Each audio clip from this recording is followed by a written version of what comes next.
This was a very specific kind of, it was a churning within me and a call for something. And I'd go and watch Khatam players, most of them men, of course. But when I saw my guru, Sukanya Ramgopal ma'am, and I saw how she was cradling this baby, this Khatam in her lap, I said, that's it, I don't have to go further.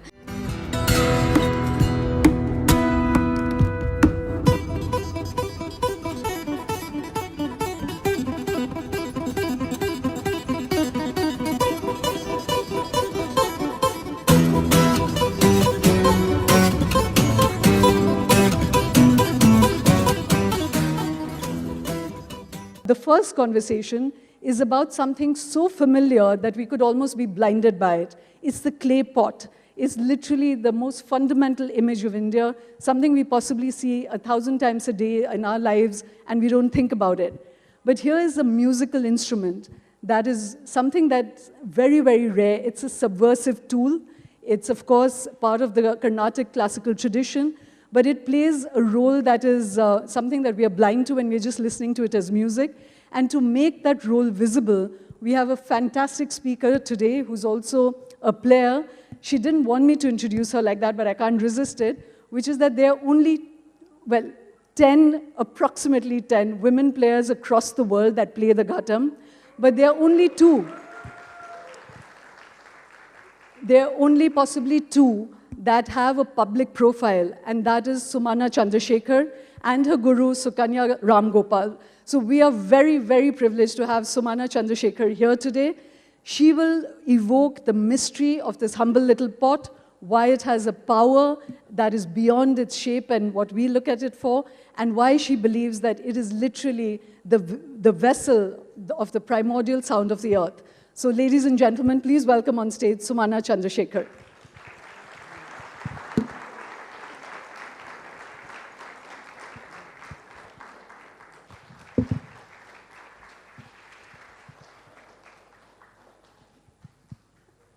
Sumana, while you're settling down, I'm just going to speak to the audience, and I'm feeling very gauche because I have these sandals on that I'm not taking off. But, so, before we delve into the mystery of this instrument, and it's, like I said, it's subversive power, which it takes a woman to unleash, I'm going to ask Sumana first to play the Ghatam a little bit for us, so that we are drawn into the beauty and power of its sound, and then we'll unveil the rest of its story. So, Sumana, over to you. Sure.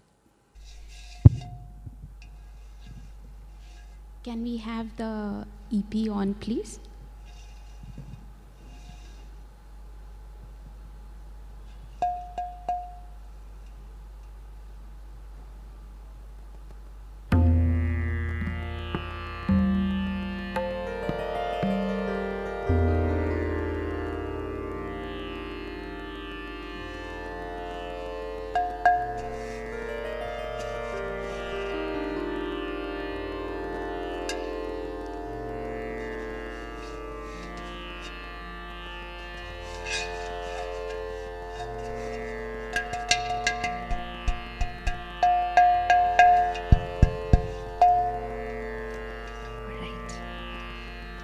Thank you, Shoma, and thanks to everybody who's present here this evening, despite the rains.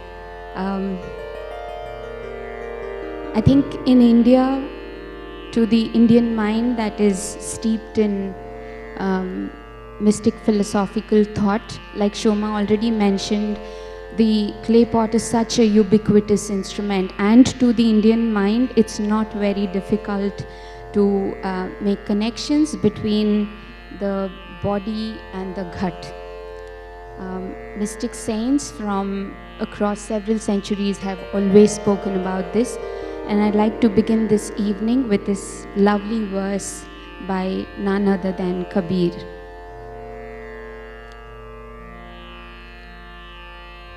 Tak dhim dhim na tak dhim dhim dhim is ghat antar baag bagiche isi mein sirjanhara is ghat antar paras moti isi mein parakhanhara इस घट अंतर 7 समुंदर, इसी में 9 लख तारा। इस घट अंतर अनहद गरजे, इसी में उठत फुआरा। कहत कबीर सुनो भाई साधो, इसी में साईं हमारा। कहत कबीर सुनो भाई साधो, इसी में साईं हमारा। इसी में साईं हमारा, इसी में साईं हमारा। किड़तक तरिकिड़दोम, किड़तक तरिकिड़दोम, किड़तक तरिकिड़दोम ता ता, किड़तक तरिकिड़दोम ता, किड़तक तरिकिड़दोम ता, किड़तक तरिकिड़दोम ता ता दिम, किड़तक तरिकिड़दोम ता दिम, किड़तक तरिकिड़दोम ता ता दिम, किड़तक तरिकिड़दोम ता।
So that was merely a prelude, and it's going to build up more.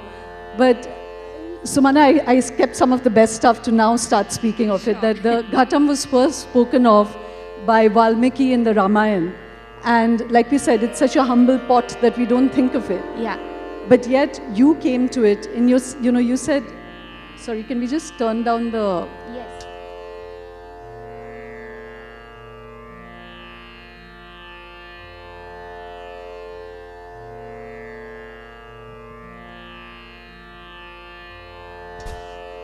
Should I ask the consort to do it?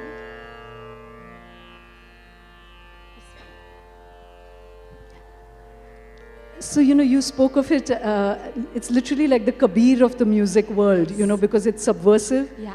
And as I said, you're only one of possibly 10, but well-known 2 women that played. Yeah. It was seen as a domain of the male world. Yeah. Why is that? It's a clay plot, it's 2 hands beating it. Why was it not seen as something that women could do? I mean, percussion in general, as we all know, you look at drums, you look at any other percussive instrument, is normally considered something that that men would be playing. It's very rare, and this is across the world, not just in India. Look at how many drummers do we know that are women across the world, right? Hardly. Very few of them. Or the frame drum traditions, or even in India, the many classical traditions that exist, there are very few women. I think the notion of, power, having power, often people have asked me, oh, it must be so difficult to play it, and your hands are going to pain, and this and that. So I think it's also our stereotypes about women, and what women should do and should not do, and what men can do and cannot do. So I think this is all pervasive. So, on a day when Wimbledon's male finals is going on, and we've lost a lot of our audience to that, it's a good entry point to discuss about, how you as a woman player made this instrument your own. And before that, Sukanya, your guru, Yes. had waited 35 years before she got another woman to play it. And she was literally the first. Yeah. So when we are talking about an instrument that's been there from the Ramayana, is Yeah. the first mention. Yeah. We're talking at the very least 2,000-3,000 years of history when there's been no woman to play this. Yeah. Both of you were called, you said that you literally, your fingers started moving. Yeah. And you had to break into this instrument. So Yeah. tell us what made you want to play this. Tell us about that experience of your fingers moving. Yeah, so this was in 2009. In India, especially with the classical arts, you have to start when you're 2 or 3. And then by the time you're 20 or 30, then thoda kuch kiya hai, that's the idea. And this was 2007. I was already working at that time. I had been trained as a Carnatic vocalist since I was 7, and I'd already started performing. But in 2008, I suddenly started waking up in the middle of the night feeling I was hearing sounds of this particular, it was very, very clearly for me the sound of a clay pot. And then that my fingers were moving to its rhythm and so on. And it was something very, for the first few months I thought, okay, it's something that generally happens, I must be hallucinating. But when it kept appearing and it stretched for several months, I shared it with my vocal guru then, and then also my other friends, and they all said, listen, there's something that your heart is saying. You should just explore it. I was very apprehensive about it because I didn't want to do something 2 weeks here and 1 month there and then say this is not for me. And then I said, okay, let me give it a try. And I'd go and watch Ghatam players in concerts because I wanted them to see where I was coming from. This was a very specific kind of, it was a churning within me and a call for something. And I'd go and watch Ghatam players, most of them men, of course. But when I saw my guru, Sukanya Ramgopal ma'am, and I saw how she was cradling this baby, this Ghatam in her lap, I said, that's it, I don't have to go further.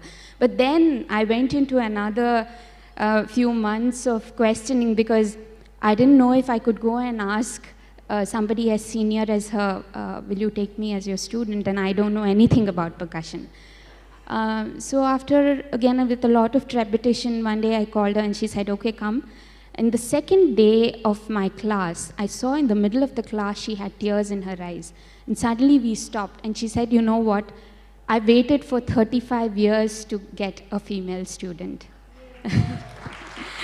So I'm often reminded, of Rumi when he says, when the student is ready, the teacher appears. It was that kind of a moment for me, and it almost seemed like we found each other and we were waiting for each other. I still have goosebumps when I think of this moment.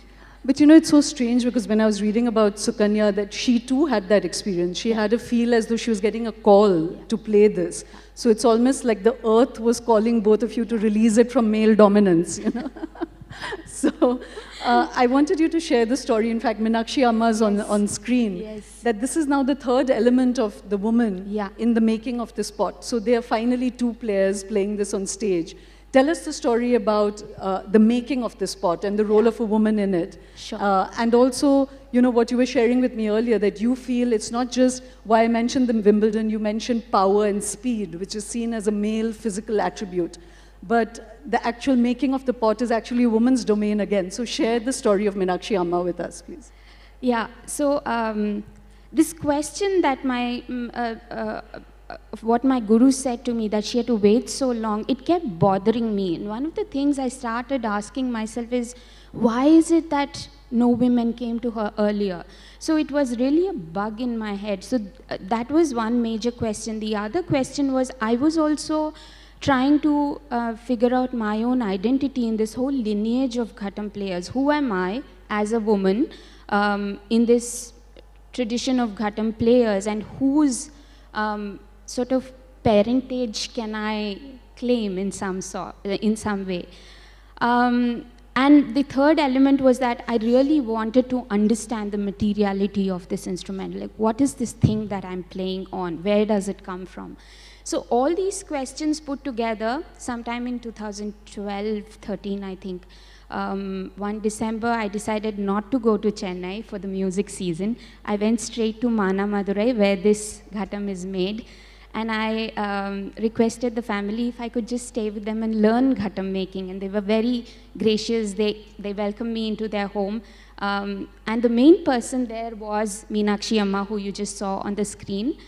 Well, it was mostly her son, and up to that point, the world knew that Ramesh and his father Keshavan and his grandfather and great-grandfather, there's a whole men's line of Ghatam makers in the family, and they've been doing this for the last century or so. So I was in touch with Ramesh, and Ramesh, everybody knows, is the primary Ghatam maker and so on, but inside the workshop was this amazing woman sitting there, beating the pot day in and day out, day in and day out. And at that point, I didn't know Tamil. Even now, I don't. I can just barely function with it a little bit. But she wouldn't care. She didn't care about, that I was this person there in their house and so on. She would just go on doing her work. And slowly I built a connection with her. She built a connect with me, and we sort of became friends. And we started talking in a language that was beyond language, really. You connect at a different level, isn't it? So that's how we connected. And then one day she told me, all these years people think these journalists and researchers, they come and they write about my son and my husband and my father-in-law and all that. But actually, I'm the one who's making it.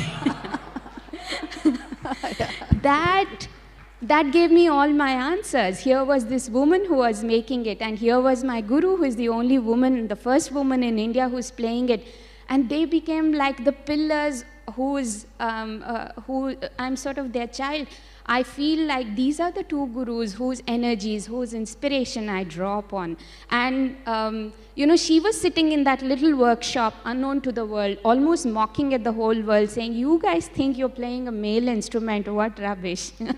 It was like that. It was fantastic. But I wanted to share with the audience, a big detail actually that you missed, which is that there's an ecology and the material around the pot, which Sumana will share with you. But Meenakshi Amma, the amazing thing about the pot is that anyone can make the pot, any potter. So why is it that only one village is the origin of all the pots that all the maestros play?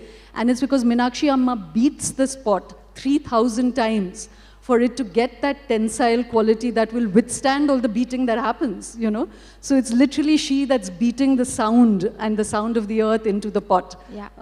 So that's the power of it. So the pot is shaped by Ramesh, or the men in the family who sit on the wheel. So women, my friend Sangeeta is here, who's done research about the potters across the country. There are taboos about whether women can sit on the wheel or not and things like that. We won't go into that, but the pot is shaped on the wheel mostly by men, and this is across pottery traditions. But the beating of the pot, which is important because then it has to, all the moisture from the clay has to be removed, and only through beating. And there's a beautiful Kabir verse again which says the guru is always beating, but the guru is always keeping a hand inside, so that there's beating on the outside, but he or she is supporting you from the inside.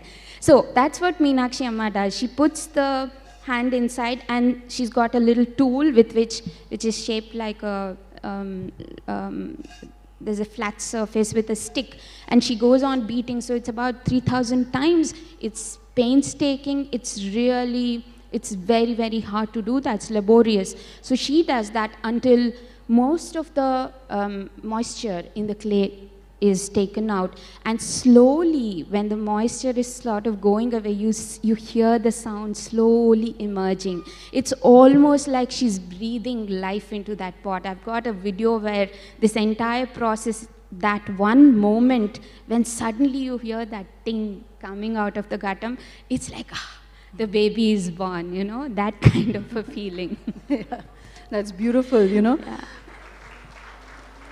So, we were just speaking about how because it's prowess and it's speed, so this story is so beautiful because the original physical prowess that beats sound into it is also physical prowess, Yes. which is the woman's hand. Yeah. But, you've been saying that men thought that it's not something women can play, because there's also something about the relationship with the body and the Yes. pot. Could you share that? Yeah. And once you've shared that story, now that Sukanya and you are women players playing the ghatam, how have you made the sound your own? Yeah. Can you demonstrate for us something of how a Sure. man would have played it and how do you play it? Yeah, I'll try that. Maybe there's some people here who've already seen older videos of the ghatam being played.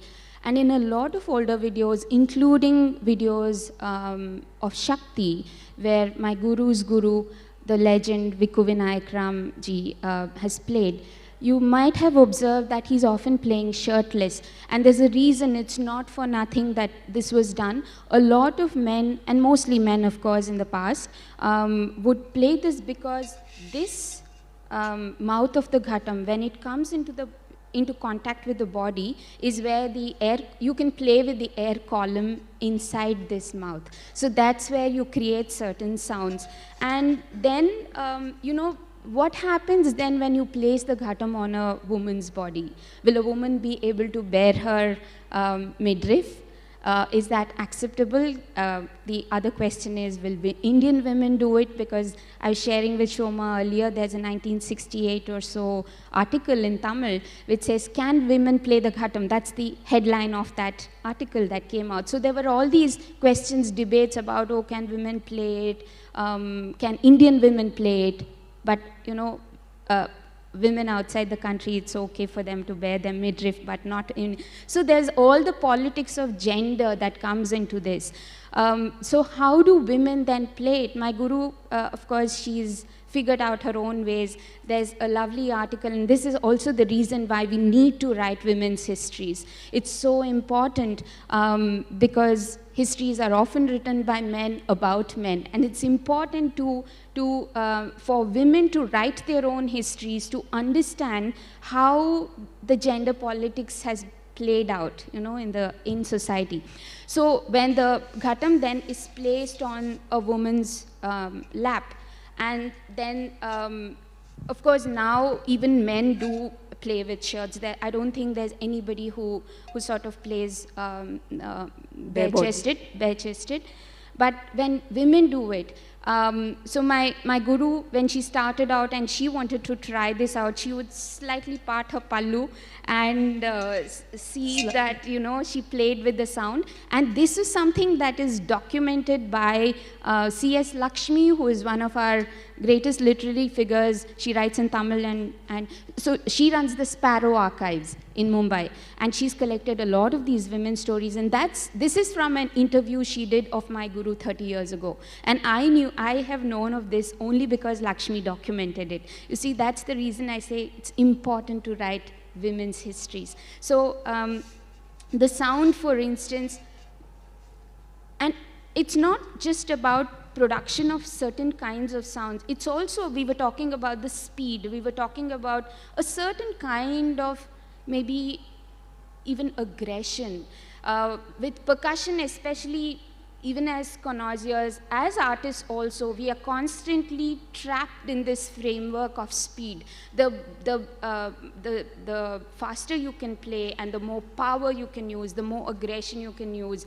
There's a masculine framework to percussion itself in general, and then of course with the ghatam and so on. So, so even with the sounds, what are the subtleties of sounds? What are the feminine sounds that you can coax out of an instrument? That's been one of the questions. So for instance, if you have a phrase like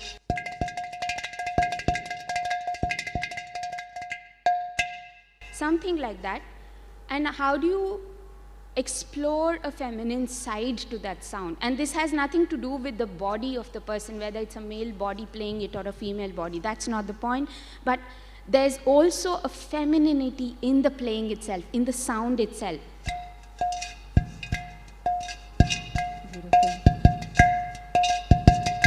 So this kind of a feeling of that, I think would be, and so my ideal for, you know, when I think that this is where I want to reach, that ideal for me is when I can actually put a baby to sleep, playing the ghatam. That's my idea of perfection.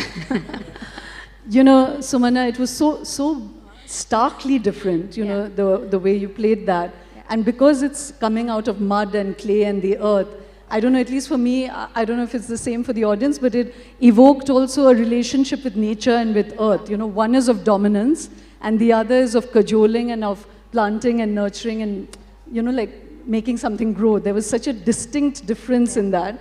And you've been saying that even Kabir says that the primordial sound of the earth is trapped inside the ghatam.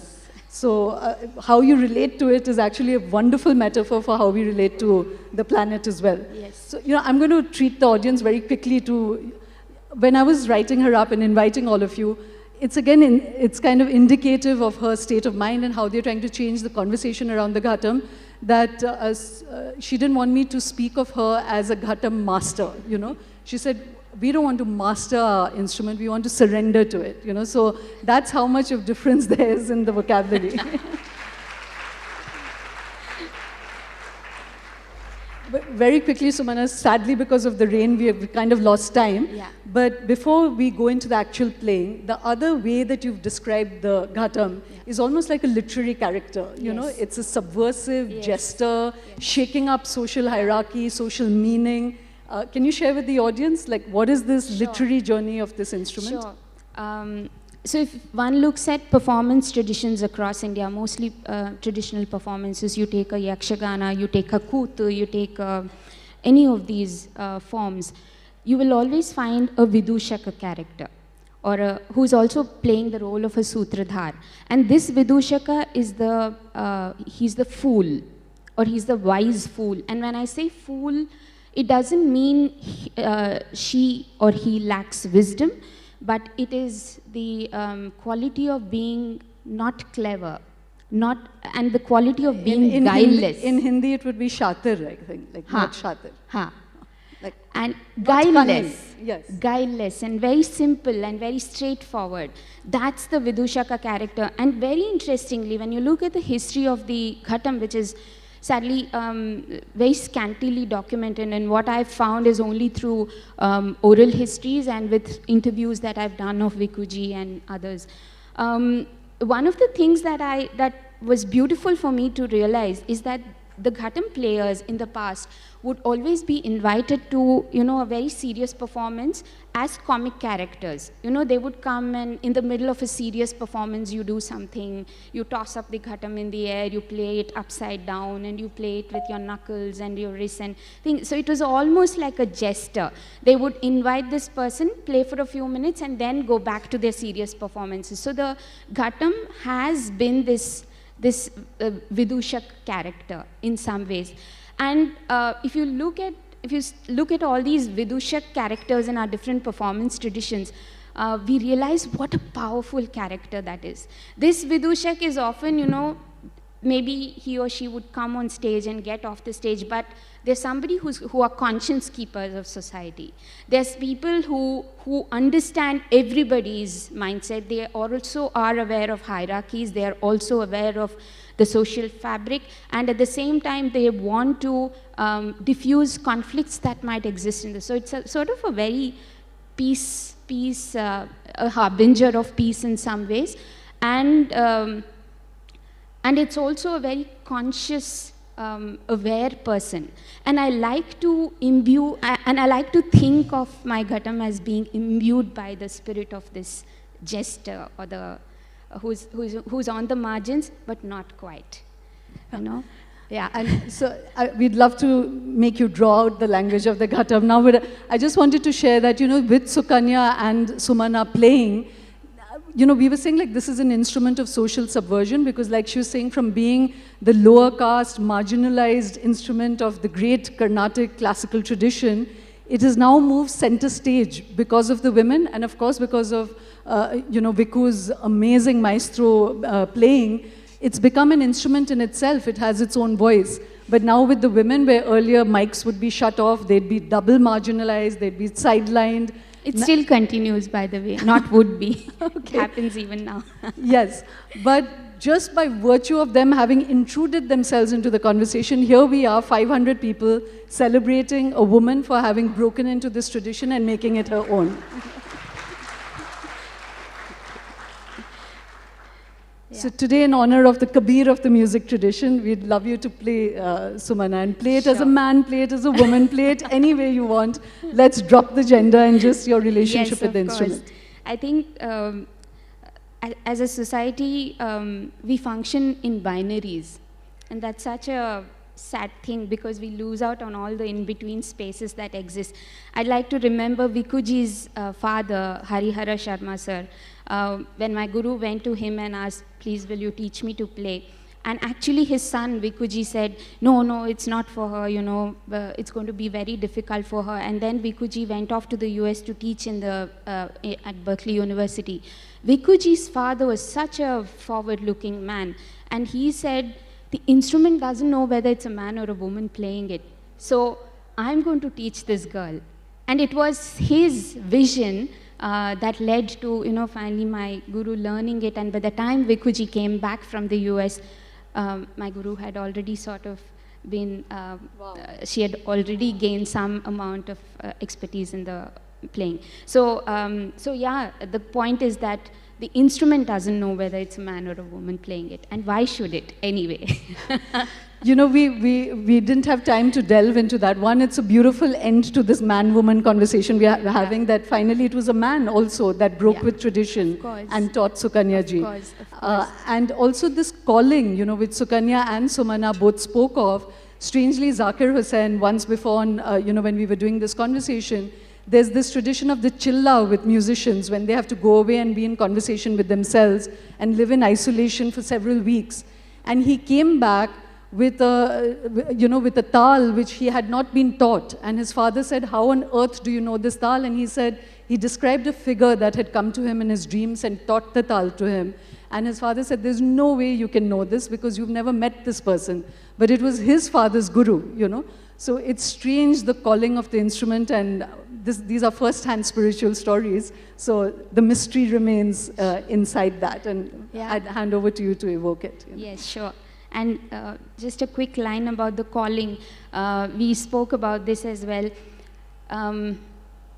Sometimes you often wonder, what is the thing? What is the calling? It's difficult, I think, for a cerebral, rational mind to say what a calling is. But it's a very inner, experiential thing. And for me, what a calling is, you're at a beach, and suddenly there's this whole gentle wave that comes and washes over you. There's no way you can escape that. You just surrender to that wave. That's really that's how I would describe a calling.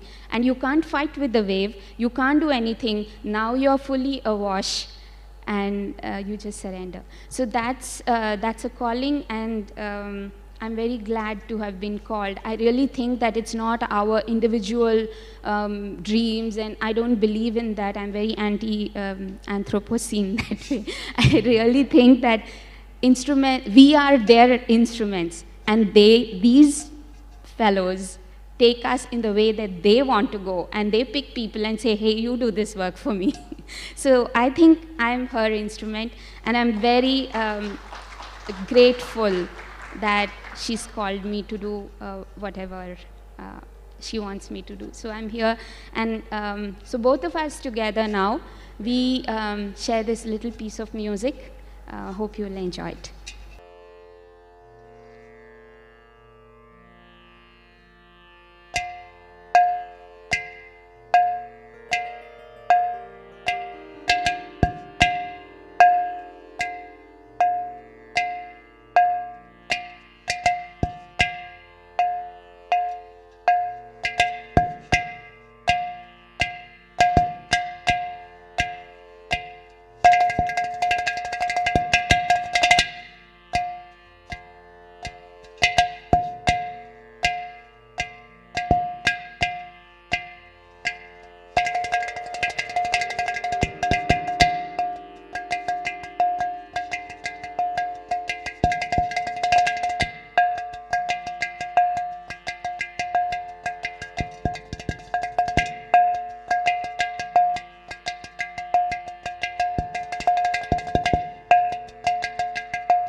धूम तांग धूम तांग धूम तांग धूम तांग धिम तांग धिम तांग धिम तांग ता सदंजित मुदंजित निकुंजित पतंजल जलंजलित मंजुकटकम पतंजलि दृगंजन मनंजन मचंचल पदम जनन भंजनकरम कदंब रुचिमंबर वसंभर ममंबुद कदंबक विडंबक गलम चिदंबुदिमणिं बुध हृदं भुजरविं पर चिदंबर नटं हृदि भज चिदंबर नटं हृदि भज चिदंबर नटं हृदि भज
Thank you very, very much, Sumana.